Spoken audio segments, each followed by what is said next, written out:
ফেসবুকে আমার ভাইয়ের ফ্রেন্ড দেখে যে একটা ছবি, আমাকে দেখানোর পর আমি বলছি এটাই ভাইয়া, দেখে যে অনেক রক্ত। তারপর আমার ওইখানেই কান্নাকাটি করতেছি, বললাম যেটা কি হয়েছে আসলে ভাইয়ার।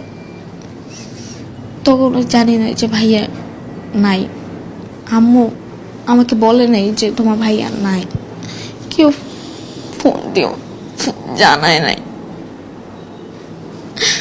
1টা বাজে আমি বাসায় আসি, বাসায় আসার পর দেখেছি গ্যারেজ খোলা, লাইট জ্বালানো।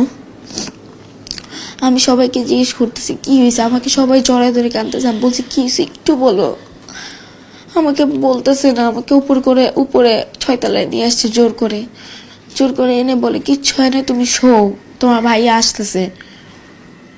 প্রায় 30 মিনিটের মতো শুয়ে আছি, হঠাৎ করে দিকে চিৎকার দিয়ে সবাই কাঁদতেছে। বারান্দায় যাওয়ার পর দেখি যে আম্মু সবাই ধরে আছে কাঁদতেছে। আমি নিচে যেয়ে দেখি কাপড় পরে আছে আমার ভাইটা।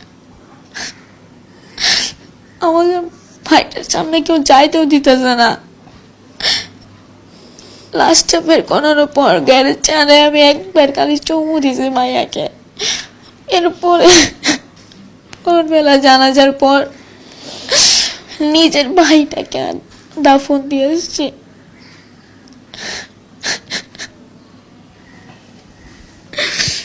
একটা ভাই ছিল, এখন একা হয়ে গেছে।